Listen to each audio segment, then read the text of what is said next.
benvenuti alla TG Sicilia, alle principali notizie. Sicilia in fiamme, scuole chiuse e famiglie evacuate nel Palermitano, 11 gli incendi non ancora spenti, impegnati con i vigili del fuoco, forestali e protezione civile. Brucia anche il Messinese, roghi sulle colline della costa tirrenica con l'accusa di aver appiccato un incendio, arrestato un dipendente del comune di Librizzi. Il ministro Musumeci al nostro TG, il rischio zero incendi non esiste, dobbiamo provare a contenerlo grazie anche a droni e Canadair Made in Italy. Niente allarmismi, le emergenze climatiche ci sono da sempre, al TG Sicilia il climatologo Mulder, per fronteggiarle indispensabile la cooperazione globale. In classe lezione di 112, il numero unico per le emergenze, dall'assistenza sanitaria alle richieste per le forze di polizia, indispensabile, ma attenzione, il 60% delle chiamate non sono reali necessità. Lavoratori della scuola e dei trasporti in piazza con il CUB per chiedere l'adeguamento dei salari e maggiori tutele sul posto di lavoro. I migranti sono gli eroi dei nostri giorni. Lezione di Matteo Garrone, il regista candidato all'Oscar per il film Io Capitano. Al TG Sicilia dichiara il loro viaggio è la nuova Odissea. Calcio, infortuni e squalifiche condizionano l'avvicinamento del Catania alla sfida di domenica contro il Taranto. Stasera trasferta lucana per il Messina sul campo del Picerno.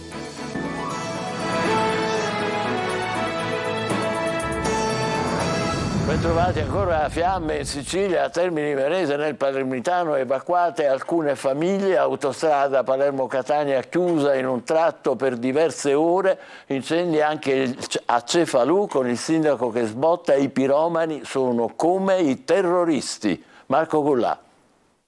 La Sicilia torna a bruciare con decine di incendi appiccati nella notte nelle province di Messina, Palermo e Trapani. La situazione più grave al momento è a Termini Imerese nel Palermitano, dove 8 famiglie sono state evacuate dalle loro case con il fronte delle fiamme a pochi metri. Chiuso per alcune ore, poi riaperto un tratto dell'autostrada Palermo-Catania all'altezza dello svincolo di Trabbia. Le fiamme vengono alimentate dal vento di scirocco. Ettari di macchia mediterranea sono stati ridotti in cenere. In azione sono entrati i vigili del fuoco, la forestale, la protezione civile. Altri incendi si registrano tra Gibilmanna e Castelbuono, ma anche Trabbia e poi sempre nel territorio di Cefalù. Il sindaco per precauzione ha disposto la chiusura delle scuole e sugli incendi che hanno interessato il suo territorio dice: i piromani sono dei terroristi, vergognoso quello che sta succedendo. Non sono un inquirente, non posso avere certezze, ma credo che ci sia ancora una volta la mano dell'uomo dietro i roghi, ha detto invece la sindaca di Termini Imerese Maria Terranova. A quanto pare sono stati trovati diversi inneschi. Qui siamo invece a Monreale, quello che vedete alle mie spalle è un vasto incendio che in questo momento sta interessando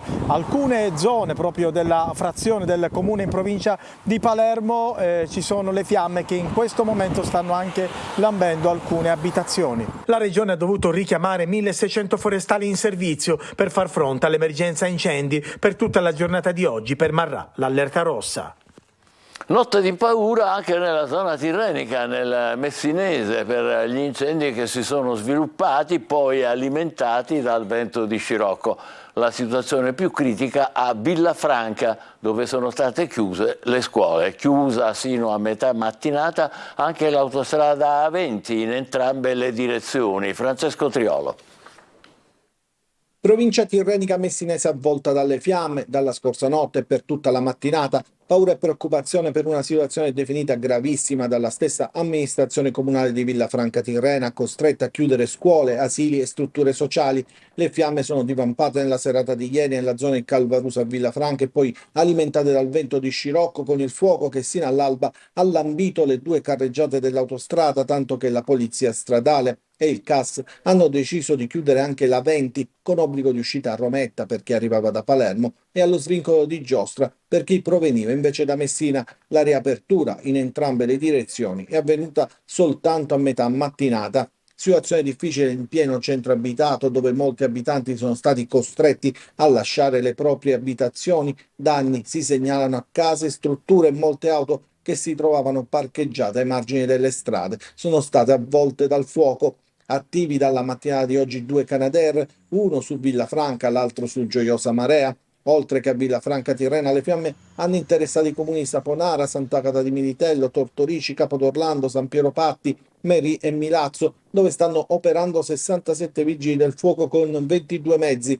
Potenziato il dispositivo di soccorso con il raddoppio dei turni, mobilitati i rinforzi dei comandi di Catania, Enna e Siracusa. Oltre ai vigili del fuoco, al lavoro anche le squadre del Corpo Forestale e di volontari attivati dalla Protezione Civile regionale con il supporto di autobotti del Comune di Messina.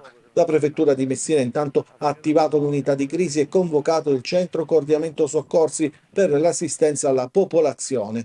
E nel giorno in cui ritorna l'emergenza incendi, i carabinieri hanno arrestato un dipendente del comune di Librizzi con le mansioni addetto all'acquedotto e operaio manutentore, accusato di tentato incendio boschivo, incastrato dalle immagini di una videocamera di sorveglianza. Dal filmato emerge come lo scorso 17 settembre il conducente di una BMW nera allungava il braccio dal finestrino lato guida e lanciava verso la vegetazione un innesco costituito da una piccola palla appallottolata di colore bianco infuocata, a conferma che spesso l'origine delle fiamme è dolosa e dietro questi incendi c'è la mano dell'uomo.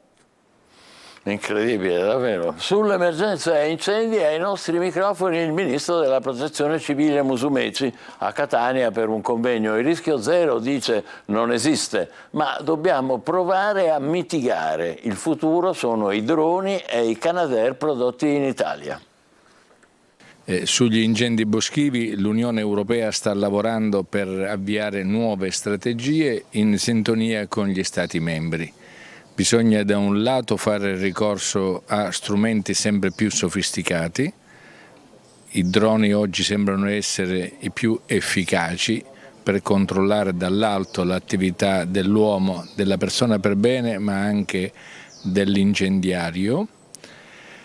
E dall'altro lato serve una cultura del rischio che va diffusa fra i cittadini, perché molto spesso gli incendi, oltre ad essere di origine dolosa, sono dovuti anche all'incuria, alla negligenza di chi dovrebbe creare viali tagliafuoco e non lo fa. Ci stiamo occupando a Roma di consolidare la flotta dei mezzi aerei, i cosiddetti Canadair. Non si fabbricano più ormai da decenni e stiamo tentando di trovare in Italia un'azienda e un capitale italiano che consenta di riprendere la produzione di aerei anfibi. WWF dice, e questo vale per tutta l'Italia, che si spende molto di più nello spegnimento che nella prevenzione. Il WWF dice quello che tutti diciamo. In Italia si ha più propensione a ricostruire dopo il danno che a prevenire il danno. È una cultura antica e consolidata, contro la quale tutti dobbiamo lavorare. Cosa pensa la scienza dei cambiamenti climatici in corso, che potrebbero essere anche all'origine di incendi come questi a ottobre? Per il professor Mulder dell'Università di Catania tocca all'uomo adattarsi realizzando buone pratiche, cambiare stile di vita, dialogo tra i paesi per guardare con ottimismo al futuro. A un climatologo chiediamo: i cambiamenti climatici esistono davvero o è solo allarmismo? Allora, esistono, però sono anche un fenomeno relativamente naturale, ci sono sempre stati, è solo che l'entità e la frequenza e la rapidità con la quale questi stanno avvenendo non si è riscontrata precedentemente.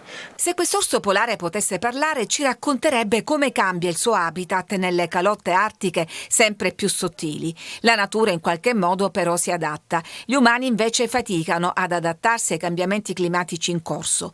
Nel Museo di Zoologia dell'Università di Catania, il professore Mulder ci spiega in quale direzione dovrebbero andare gli sforzi per fronteggiare le emergenze quotidiane.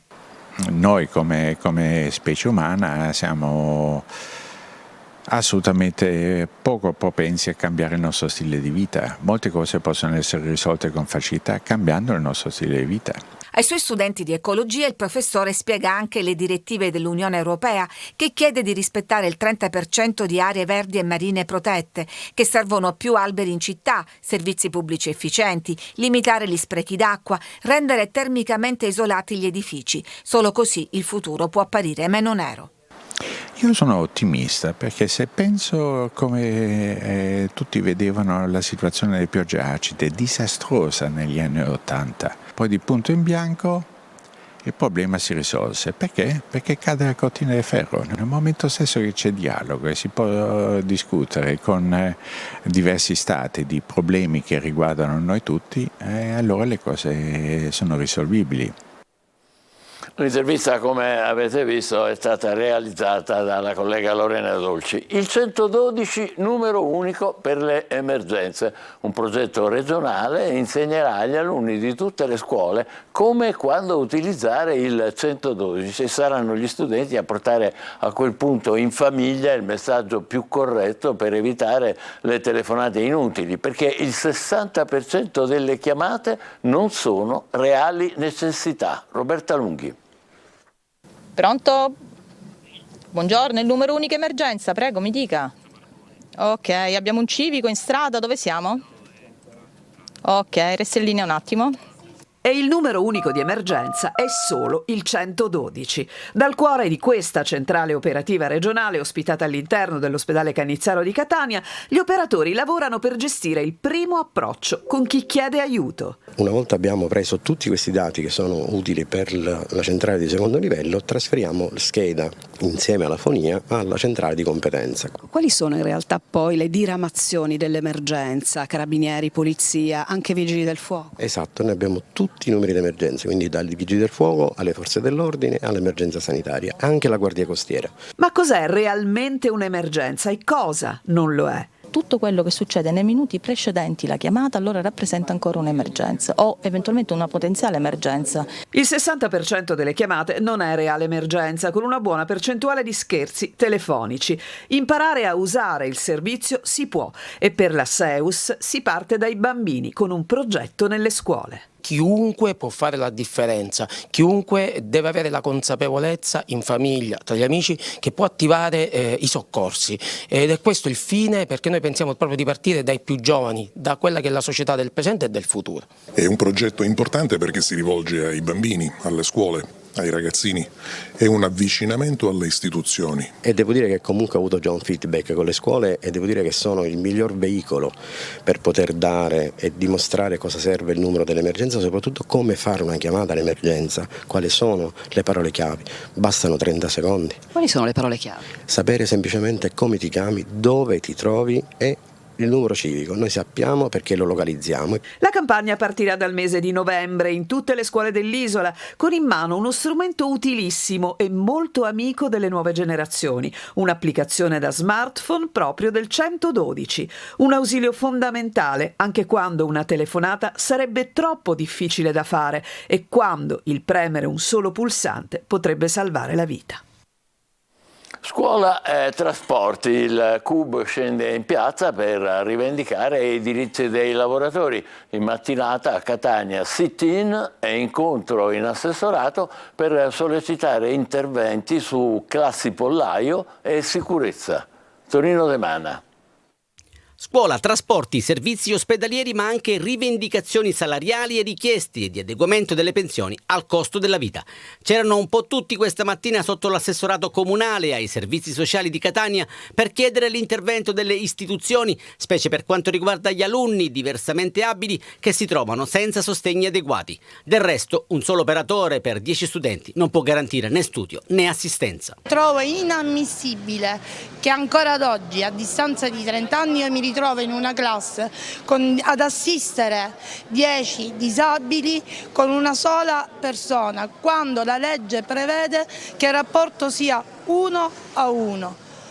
Non solo non abbiamo questo, abbiamo avuto la riduzione delle ore e oltretutto ancora aspettiamo un contratto, un'internalizzazione. Al grido di internalizzazione, dopo un breve volantinaggio che elencava i tanti problemi irrisolti, i rappresentanti del CUB, guidati da Francesco Tomasello, hanno dato vita ad un breve corteo in via Dusmet per poi recarsi in assessorato. no ai contratti farlocchi, sia alle internalizzazioni del personale della scuola, dei servizi scolastici al personale ospedaliero, perché è chiaro che i soldi ci stanno. Noi chiederemo agli enti locali, chiederemo al provveditore agli studi di procedere all'anagrafe scolastica e socioassistenziale ospedaliera per vedere quanti precari, dopodiché va aperta una battaglia sull'internalizzazione. L'incontro, breve ma proficuo, con un funzionario dei servizi sociali del comune che ha ascoltato lavoratori e sindacati, è stato riaggiornato dopo ampie rassicurazioni sull'emergenza delle classi pollaio,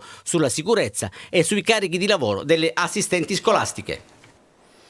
Il Trauma Center e il reparto ortopedico dell'ospedale Villa Sofia di Palermo non chiuderanno. Parte il piano d'emergenza della Regione, ma sarà necessario uno stop a ricoveri e accettazione al pronto soccorso per una settimana, tempo necessario che arrivino i nuovi medici. La soluzione è comunque provvisoria. Palermo e provincia sono in difficoltà per carenze di personale e di attrezzature per gestire i traumatizzati. Manlio Viola. Scongiurata la chiusura del reparto di ortopedia e del Trauma Center degli ospedali riuniti Villa Sofia Cervello di Palermo. La soluzione è stata trovata al termine di una riunione che si è svolta nella sede dell'assessorato regionale alla salute. Il piano d'emergenza prevede che a Villa Sofia siano provvisoriamente assegnati 5 nuovi medici, di cui 4 provenienti dall'ASP 6 e 1 dal Policlinico di Palermo. In più saranno aperti 13 nuovi posti letto di ortopedia su tutto il territorio provinciale, di cui 4 presso la struttura dell'ASP, 4 al Civico e 5 al Policlinico. Fino a giovedì prossimo, 26 ottobre, Villa Sofia però non accoglierà le urgenze ortopediche che attraverso il 118 saranno dirottate invece all'ospedale civico. Nel caso in cui un paziente dovesse ugualmente recarsi autonomamente presso il pronto soccorso di Villa Sofia, grazie all'accordo siglato con la Croce Rossa, sarà attivato un trasferimento verso altre strutture, anche private convenzionate.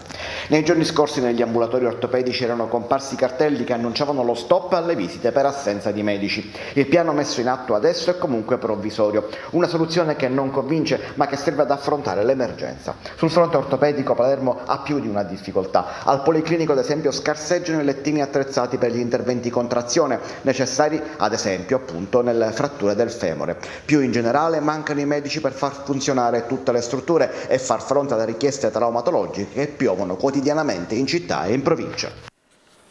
Io Capitano di Matteo Garrone è il film italiano candidato agli Oscar 2024.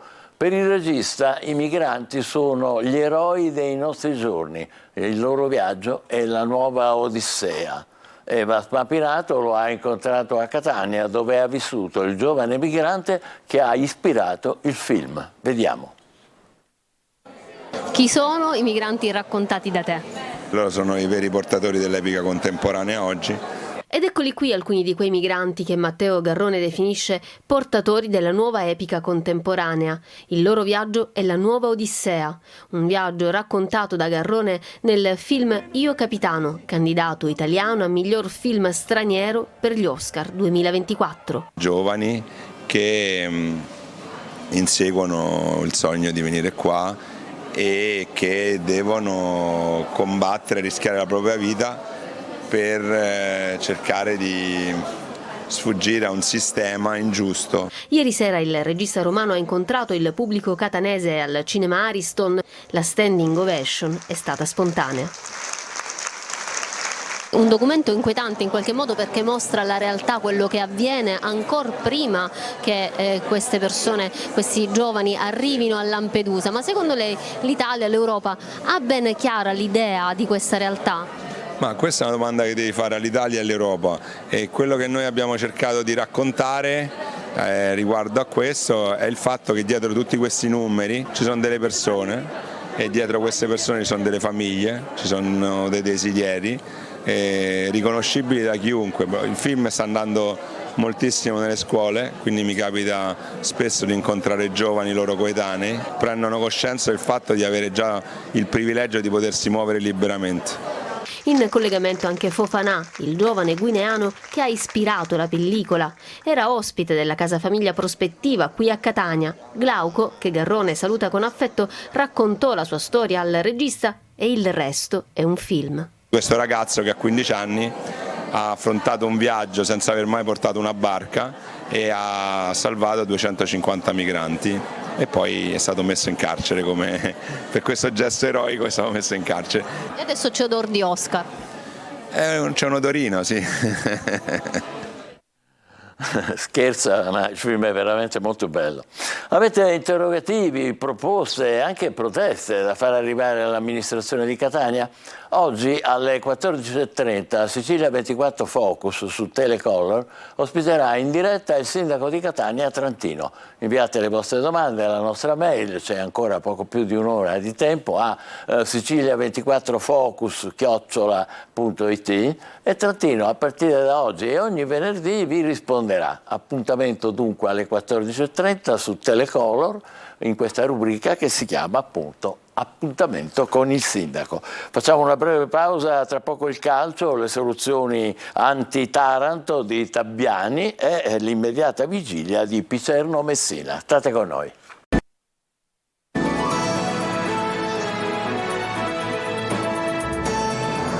Siamo al calcio, Catania grandi passi verso la partita con il Taranto di domenica pomeriggio, una sfida delicata che Tabbiani dovrà affrontare risolvendo alcuni dubbi di formazione a causa di infortuni e squalifiche. Francesco Triolo.